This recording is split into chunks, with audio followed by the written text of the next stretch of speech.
आज वही लक्ष्मी क्या बन के पूजेंगी? आज वही लक्ष्मी माता पार्वती बन करके पूजेंगी, जगत जननी कहलाएंगी। आज उनके हम पार्वती स्वरूप का पूजन करेंगे। तो आप लोगों को घर में दीपक जलाकर आज माँ भगवती का ध्यान, लक्ष्मी जी का ध्यान करना चाहिए। हे माँ, हमारे घर में ये आपका ही घर है, आप हमारे मन मंदिर में आकर बैठ जाइए। हम सदा आपकी आराधना करते रहें और हमारे घर में ये खुशियों का दिया सदा जलता रहे, ये ज्ञान का, ये भक्ति का दीपक सदा प्रज्वलित होता रहे। आज के दिन आपको राम रक्षा स्तोत्र, नारायण कवच का पाठ करना चाहिए। जो भी पाठ करेंगे, कुछ ना आवे तो श्रीमन नारायण आप आज श्रीमन नारायण का जाप करें तो वह नारायण का जाप भी सिद्ध होगा। आप यदि ओम नमः शिवाय का भी जाप करें तो आज जो भी जपेंगे वो सिद्ध होगा। आप ओम नमः शिवाय जपें या गंग गणपतये जपें या दुर्गा माता जी का मंत्र जपें या फिर आप श्रीमन नारायण जपें, जो भी आज जपेंगे, आज मतलब 9 दिन तक निरंतर, वो आपका सिद्ध। इसलिए ये 9 दिन विशेष पूजा पाठ के लिए निकाले जाते हैं। साल भर आप फुर्सत नहीं पाते, समय मिलता नहीं है, 9 दिन का समय निकाल लो और पूर्ण रूप से भगवान के होकर भगवान की शरण में रहो। ये नवरात्रि है, ठीक है। जो आप जपेंगे उसमें आपको सिद्धि प्राप्त होगी। तो इसलिए इन 9 दिनों में बहुत अच्छे से हमें अपना जीवन आनंद पूर्वक व्यतीत करना चाहिए। और यहाँ पर एक संकेत भी है कि दुनिया वालों, नवरात्रि में जिन कन्याओं को बुला बुला कर, पांव धोकर, माहौर लगाकर जिनकी पूजा करते हो, जिन्हें दक्षिणा देकर विदा करते हो, खीर पूड़ी खवाते हो, उन कन्याओं को केवल एक दिन के लिए देवी ना मानो, सदा सदा के लिए नारियों को देवी मान के उनकी सेवा, उनका सम्मान करो। नारी का सम्मान सदा लक्ष्मी मान के आप आज नवरात्रि में एक लड़की का आप सम्मान करते हैं देवी मानकर, और नवरात्रि जाने के बाद उसी नारी का आप अपमान करते हैं, तो ये तो कोई बात हुई नहीं। नारियों का सदा सम्मान बना रहे। देखो हमारे सनातन धर्म में नारियों का कितना बड़ा आदर है, कितना बड़ा सम्मान है। दुनिया के किसी धर्म में, मजहब में नारियों का इतना बड़ा सम्मान नहीं है। हमारे यहाँ भगवान मानकर नारियों को पूजा जाता है, देवी मानकर पूजा जाता है। और केवल नवरात्रि में नहीं, नवरात्रि आई तो नवरात्रि के द्वारा तुम ये मान लो कि भाई ये सदा सर्वत्र पूज्य है। नारी तो सदा पूज्य है, केवल नवरात्रि में नहीं, ऐसा नहीं, सर्वत्र, सब जगह, हमेशा 365 दिन। तो नवरात्रि की बड़ी महिमा है। इन नवरात्रियों का पूजन भागवत जी में आता है कि भगवान श्री कृष्ण के जब जामवंत जी से युद्ध करने भगवान गए, तब उनकी अनुपस्थिति में 9 दिन का द्वारिका में एक महायज्ञ हुआ था देवी जी को प्रसन्न करने के लिए। तो नवरात्रि तो भगवान श्री कृष्ण भी मनाते थे, नवरात्रि तो भगवान श्री राम भी मनाते थे। पहले दिन एक कन्या को भोजन कराना चाहिए, एक से ज्यादा भी हो जाए चलेगा, कम से कम एक। पहले दिन हमेशा एक कन्या, दूसरे दिन 2 कन्या, तीसरे दिन 3 कन्या, चौथे दिन 4, 5वें दिन 5, छठे दिन 6, 7वें दिन 7, 8वें दिन 8 और 9वें दिन 9 कन्याओं का भोजन करें। और यदि कन्या ना मिले तो कोई बात नहीं, अपनी माँ के चरण धोकर अपनी माँ को श्रद्धा से भोजन कराओ, ये सोचकर कि ये भगवान है, माँ है। माँ आपके घर में कन्या ना हो तो माँ तो है, तो माँ की चरण धोकर माँ का सम्मान कीजिएगा, ठीक है। ये नवरात्रि में देवी का पूजन, तो देवी तुम्हारी माँ देवी नहीं है क्या? क्यों? माँ से बड़ी कोई देवी है? इसलिए अपनी माँ। कई लोग ना अभी इस नवरात्रि में तो नहीं, जो अगली नवरात्रि आएगी वो नवरात्रियों में, उस नवरात्रियों में लोग माता जी घर घर बिठाते हैं, हर गली चौराहे में माता जी बैठती हैं ना। हम कहते हैं कि आप मिट्टी की माता जी बनवा के बिठाते हैं, अच्छा है, सम्मान कीजिए, श्रद्धा रखिए, अच्छा है, सब ठीक है। पर वो माता जो मिट्टी की बनी है, उन माता में श्रद्धा तो रखिए, पर उनसे ज़्यादा उस माता में श्रद्धा रखिए जो परमात्मा ने बनाई है, जिसे आप अपनी माँ कह के बुलाते हैं। माता, उसका तो असली नाम माता ही है, माँ है। विडंबना तो ये है कि आज लोग मंदिरों में जाके माता जी को तो जल चढ़ाते हैं, माता जी की जय जयकार करते हैं, पर खुद की माता जी भूखी मर रही हैं, खुद की जन्म देने वाली माता प्यासी मर रही हैं, और आप जय माता दी के नारे लगा रहे हैं। इससे फायदा क्या है ये बताइए। कई लोग ना बड़ी होड़ करते हैं, खासकर नवरात्रियों में।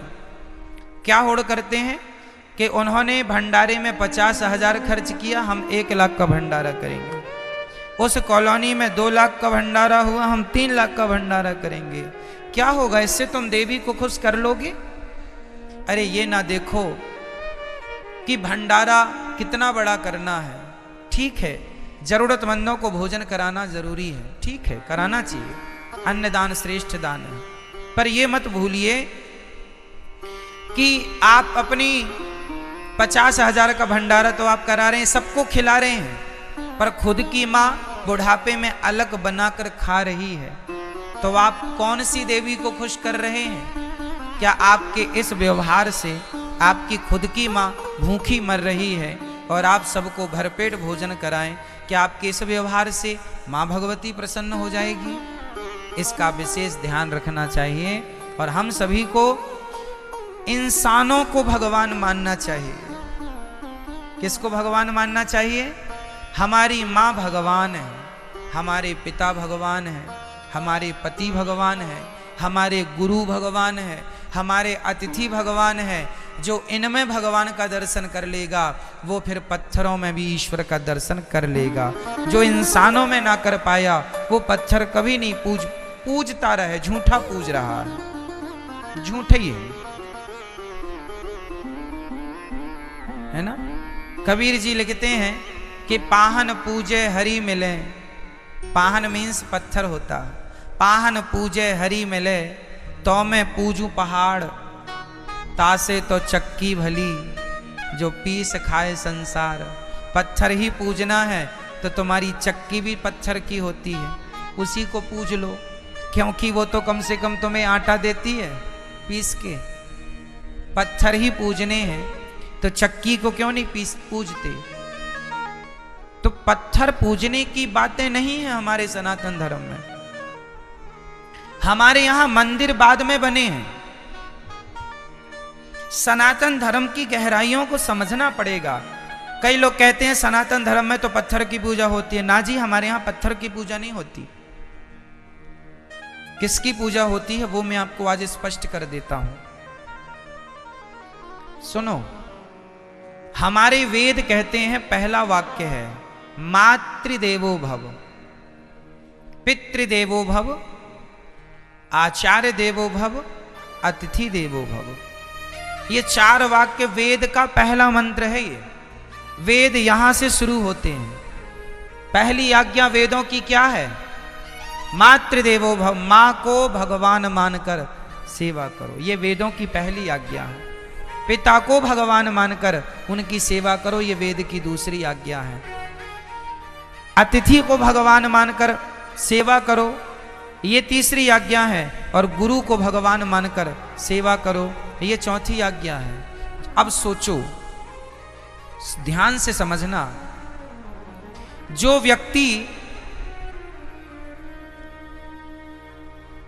व्यक्ति पहाड़े में काखा गाघा को समझ लेगा, भाई अखबार में भी काखा गाघा ही लिखा है, पर अखबार के काखा गाघा को समझने के लिए पहले आपको कौन सा काखा गाघा पढ़ना पड़ेगा? स्कूल में जाकर, स्कूल में हमें बुक मिलती है, उसमें जो काखा गाघा लिखा है उसको पहले मास्टर जी समझाते हैं। जब आप स्कूल जाके काखा गाघा समझ लेंगे तो फिर अखबार का काखा गाघा समझ में आ जाएगा। यदि स्कूल में काखा गाघा समझ नहीं पाए तो अखबार आप पढ़ नहीं पाएंगे। अखबार पढ़ने के पहले आपको स्कूल जाके पढ़ना पड़ेगा। जो स्कूल ना जा पाए, जो नहीं पढ़ पाए, वो आज भी अखबार नहीं पढ़ पाते। क्यों जी? सत्य है। अखबार पढ़ने के पहले क्या पढ़ना पड़ेगा? स्कूल में जाके आपको अपनी शिक्षा पूरी करनी पड़ेगी, तब कहीं जाकर हिंदी का बोध होगा, तब हिंदी का अखबार पढ़ पाएंगे। इंग्लिश का बोध होगा, इंग्लिश का अखबार पढ़ पाएंगे। उर्दू का बोध होगा, उर्दू का अखबार पढ़ पाएंगे। अखबार पढ़ने के पहले कुल मिला के आपको पहले स्कूल जाना पड़ेगा। क्या ये बात सत्य है? बोलो हाँ या ना। उसी तरह जैसे स्कूल में काखा गाघा समझ लिया एक बार, उसके बाद दुनिया में कहीं काखा गाघा लिखा हो हम तुरंत समझ लेंगे। और स्कूल में नहीं समझा तुमने काखा गाघा, तो फिर जमाने में लिखा तो है, तुम समझ नहीं पाओगे कि लिखा क्या है। आप देखो यहां बहुत कुछ लिखा है, कौन समझ पाएगा? जिन्हें अक्षरों का ज्ञान है। ज्ञान ही नहीं है, 52 अक्षर का कोई ज्ञान नहीं है, नॉलेज नहीं है, तो लिखा तो बहुत कुछ है, कहां कोई पढ़ पा रहा है। उसी प्रकार जैसे अखबार पढ़ने के पहले हमें स्कूल जाकर पढ़ना पड़ता है, उसी प्रकार पत्थर में भगवान है, पर पत्थर के भगवान को देखने के पहले अपनी माता के अंदर भगवान को देखना पड़ेगा। पहले अपने पिता के अंदर भगवान को देखना पड़ेगा। जो माता में भगवान को देख सकता है, जो पिता में भगवान को देख सकता है, जो गुरु और अतिथि में ईश्वर को देख सकता है, वही पत्थर में भी भगवान को देख सकता है। जो माँ में भगवान को ना देख पाया, उसे पत्थर पत्थर ही दिखेगा, तुम कितना भी पूजा करो। पत्थर है, कहते हैं, कहावत सुना होगी आपने, अनपढ़ के लिए काला अक्षर भैंस बराबर। अनपढ़ के लिए कहावत है काला अक्षर। सुनी कहावत ये वाली कि नहीं?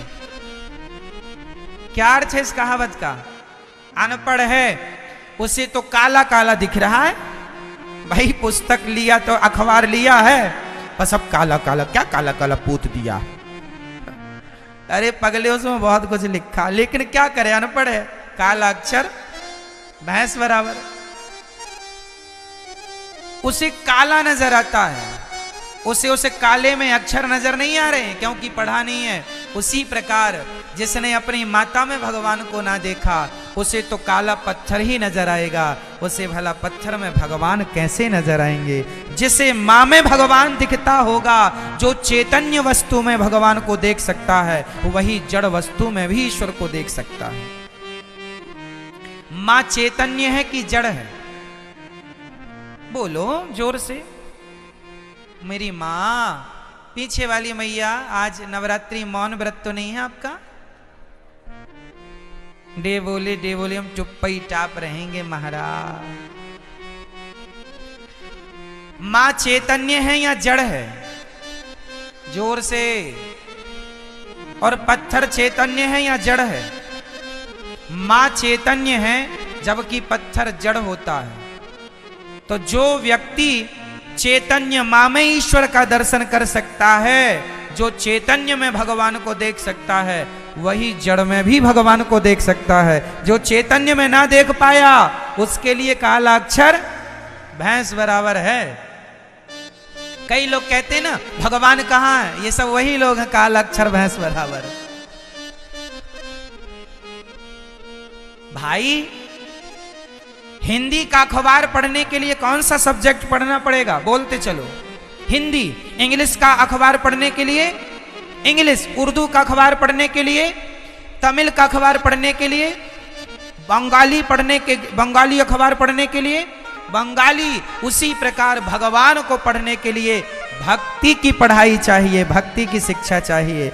आपने भक्ति की पाठशाला में कभी आपने अध्ययन किया नहीं, तो भगवान तो जैसे अखबार में सब लिखा है, पढ़ना आना चाहिए। उसी प्रकार ईश्वर तो कण कण में लिखा है, बस पढ़ना आना चाहिए। ईश्वर तो हरि व्यापक सर्वत्र, हमारा कन्हैया तो घट घट में समाया है, बस तुम्हें पढ़ना आए बस।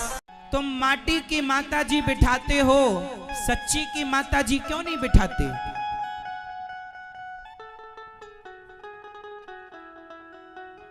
माटी की माता जी को माता जी कहते हो और सच्ची की माता जी को घर से निकाल देते हो, अपमानित कर देते हो। तो दुर्गा प्रसन्न हो जाएंगी ऐसे में? अरे तुम्हारी मां ही तो दुर्गा है, वही है 9 देवियों के रूप में।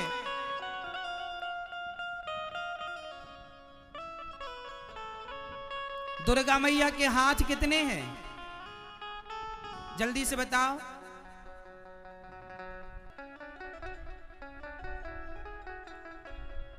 कितने हाथ? 8। कितने हाथ हैं? 8। बताओ 8 क्यों है? 10 क्यों नहीं है? 8 हाथ क्यों हैं दुर्गा मैया के? बोलो। क्योंकि स्त्री के स्वरूप कितने होते हैं? स्त्री के कितने स्वरूप होते हैं? कितने? 4। स्त्री के 4 स्वरूप होते हैं, इसलिए दुर्गा मैया के 8 हाथ। 4 खड़े होंगे तो 8 ही हाथ होंगे। स्त्री 4 रूपों में जानी जाती है। पहला मां के रूप में, दूसरा पत्नी के रूप में, तीसरा बहन के रूप में और चौथी बेटी के रूप में। 5वां कोई रूप हो तो बताओ, फिर वो दादी और नानी अलग विषय हो गया। बाकी स्त्री के 4 स्वरूप हैं, मां का रूप, पत्नी का रूप, बेटी और बहन। 4 हो गए। तो दुर्गा मैया के 8 हाथ इसलिए हैं कि दुर्गा मैया कहती हैं कि एक स्त्री अपने आप में वो अष्टभुजाधारी है, क्योंकि एक स्त्री ही 4 नामों से, 4 रूपों से जानी जाती है। यहां जितनी स्त्रियां बैठी हैं, प्रत्येक स्त्री के 4 रूप हैं। अभी गिना देता हूं। आप अपने बाप के लिए बेटी हो, हाँ या ना? आप अपने पति के लिए पत्नी हो, आप अपने बेटे के लिए मां हो और अपने भाई के लिए बहन हो। तो आप एक हो, पर 4 हो या नहीं? बोलो हाँ। तो आपके 4 रूप हैं, तो 4 दूनी 8 हाथ हो गए कि नहीं? तो हर स्त्री अष्टभुजाधारी होती है, मतलब एक समय में 4 अभिनय पूरा करती है स्त्री, 4 लोगों को प्रसन्न करती है स्त्री। वो स्त्री 8 हाथ, मतलब ये हुआ कि एक समय पर वो 4 लोगों की सुनती है। ससुर बुलाए तो ससुर की तरफ चश्मा, कहाँ बहू चश्मा, चाय पति चाय मंगा रहा, ससुर चश्मा मंगा रहा, सास गर्म पानी मंगा रही है, बेटा टिफिन मंगा रहा है। तो एक समय पर एक साथ वो 4 को संतुष्ट करती है और अपनी सेवा से सबको प्रसन्न करती है। 8 हाथ वाली आपकी स्त्री है, आपकी माँ है, आपकी बहन और आपकी बेटी है, और यही असली दुर्गा है। तुम माटी की जो बनाते हो वो कितनी असली कितनी क्या मैं नहीं जानता, पर मैं तो ये मानता हूं कि जो आपकी माँ है, आपकी पत्नी है, वही दुर्गा है। उस नारी का सम्मान इतना करो कि दुर्गा माँ प्रसन्न हो जाए आपसे। उसकी इज्जत करो, उसका सम्मान करो, उसको प्रसन्न रखो। घर में मैया प्यासी तड़प रही है और बेटा जय माता दी रटे जा रहा है। मां भूखी मर रही है और बहू, सास भूखी मर रही और बहू वैष्णव देवी की यात्रा में गई है, हाँ या ना? इसलिए बड़े बड़े ज्ञानी कहते हैं, माँ का रुतबा सबसे ऊंचा माही मंदिर। सनावत में कितनी माता जी रखी जाती हैं? 100, अधिक से अधिक 100। आप लोग 50 कह रहे हैं, 50 में अपनी तरफ से कहीं छूट ना जाए इसलिए 50 और। तो सनावत में, शहर में, सनावत शहर में 100 माता जी रखी जाती हैं पूरे शहर में। लेकिन गौरी गोपाल आश्रम में एक छोटी सी जगह में 272 माताएं रखी जाती हैं। 272 माएं, और आप अपनी जो माताएं रखते हो वो केवल 9 दिन के लिए। हमारे यहाँ तो गौरी गोपाल आश्रम में जो माता आ गई, बेटे ने निकाल दिया घर से, तो आजीवन अब उनकी अंतिम सांस तक उन्हें वहीं रखा जाएगा। बताइए किनकी सेवा बड़ी है? आपकी सेवा बड़ी है या गौरी गोपाल आश्रम में जो माताएं हैं वो सेवा बड़ी है? बताओ। आपकी मां सिर्फ 9 दिन के लिए आती है, आपके अंदर श्रद्धा 9 दिन के लिए उफान मारती है। श्रद्धा 9 दिन के लिए ना हो साहब, श्रद्धा ऐसी रखो कि सदा उसका निर्वहन हो सके। और मां की सेवा करना है तो करो, दुर्गा जी बिठाओ, मना ही नहीं है। लेकिन गौरी गोपाल आश्रम में जो माएं हैं वो आपकी, हमारी, हम सबकी माएं हैं। उनकी सेवा करने की जिम्मेदारी हम सबकी है। उनके अपनों ने सताया, उनके अपनों ने भले छोड़ दिया हो, पर आपकी हमारी इंसानियत तो अभी जिंदा है। उनके बच्चों की इंसानियत मर गई तो मर गई, हमारी और आपकी इंसानियत तो जिंदा है। तो हम अपनी इंसानियत का परिचय दें।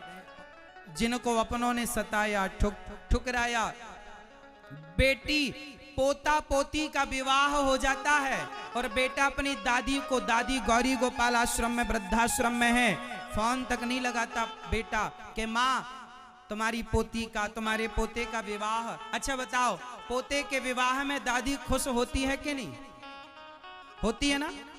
बुढ़ापे में भी नाच लेती है। क्या उस दादी का मन नाचने का, झूमने का ना करता होगा? जिसकी दादी गौरी गोपाल वृद्धाश्रम में रहे। एक माँ रोने लगी मेरे सामने, क्या हुआ माँ? आज मेरे पोते का विवाह है।